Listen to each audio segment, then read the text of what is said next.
With a splashdown in the Pacific, the epic 9-day Artemis II moon mission has come to an end successfully.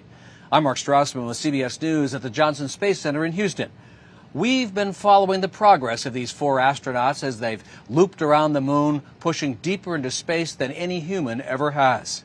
These now are the 9 highlights from that epic trip. As they got ready to go to space, remember, this was a test flight. The Orion capsule and the SLS rocket had never flown people before. And this is NASA's most powerful rocket the space agency has ever flown. The launch was picture perfect. 3, 2, 1, booster ignition, and liftoff. The crew of Artemis II now bound for the moon. Humanity's next great voyage begins. Good roll pitch. Roger, roll pitch. Houston now controlling the flight of integrity on the Artemis II mission around the moon.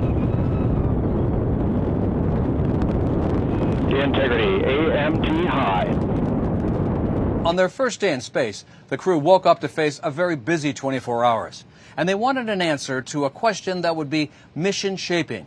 Would they get the green light to leave low Earth orbit and head to the moon? Great flying with you, Houston. Late last night, Artemis II pilot Victor Glover took manual control for the first time.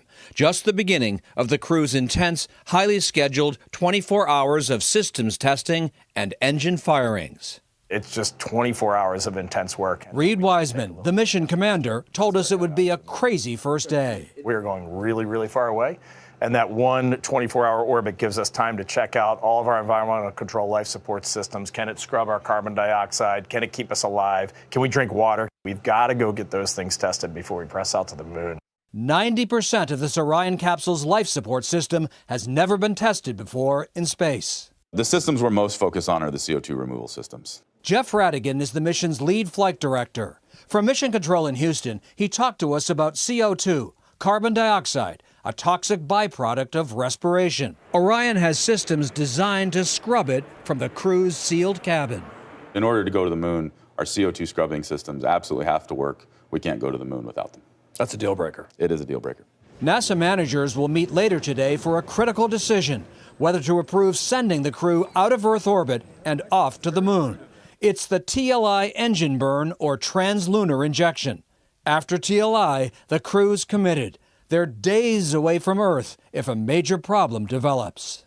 There's always a few hours to Earth from the space station in your escape vehicle. And this mission, there will be points in the mission where we could come back in hours, but there may be days. They were in for a 4-day trip to the moon, the first humans in more than a half-century to push into deep space. Planet Earth as seen by the crew of Artemis II. A first for human eyes in more than a half-century. Trust us, you look amazing. You look beautiful, no matter where you're from or what you look like. We're all one people. Houston is go for TLI. A final engine burn Thursday evening called TLI, Trans-lunar injection, hurtled the capsule out of orbit and onto the moon. With this burn to the moon, we do not leave Earth. We choose it. After a 4-day trip, a moment of mission drama will come Monday night. The lunar flyby. The Orion capsule will come within roughly 4,000 miles of the moon's surface. Artemis II will have traveled farther from Earth than anyone in space history. The lunar flyby, why does it matter? What do you hope to get out of it?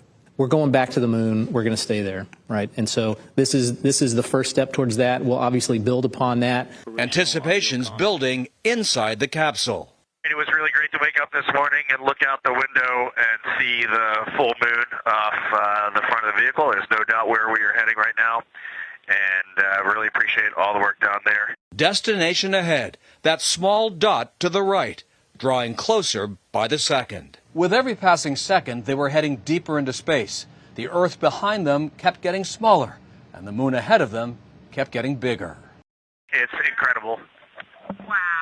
With a view like this, you could hear it in their voices. One of Easter's timeless themes, gratitude.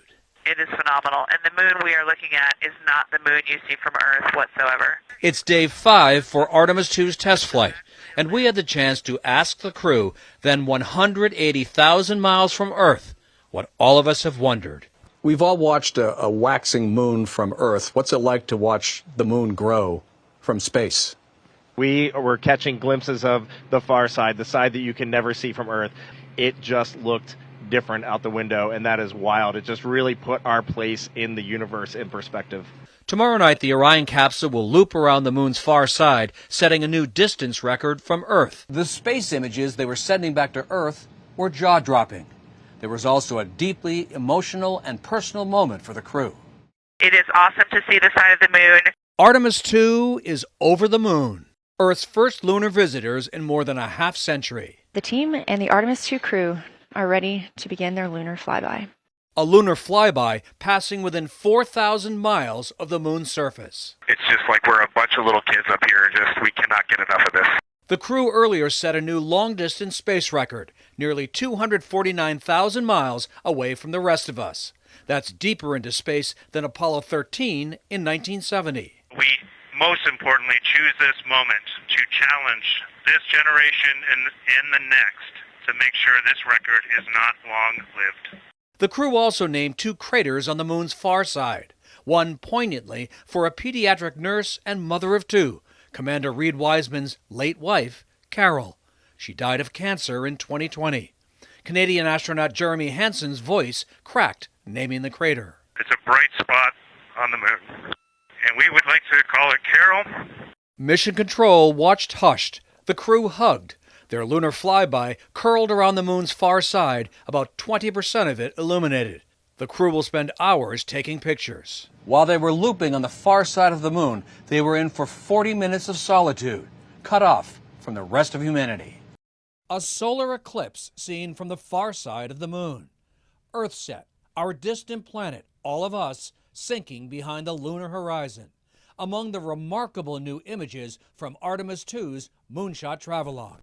Have you seen anything in those images that surprised you? And what about those images touched you? While they are inspirational and I think allow all of us to, really feel a little bit of what they were feeling, there's also a lot of science hidden, inside of those images. Another first, this ship-to-ship exchange. Integrity, this is the International Space Station. How do you hear? Hey, International Space Station and Jessica, we have you loud and clear.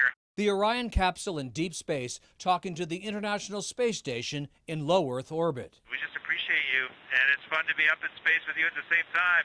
During Monday night's lunar flyby, we will see you on the other side.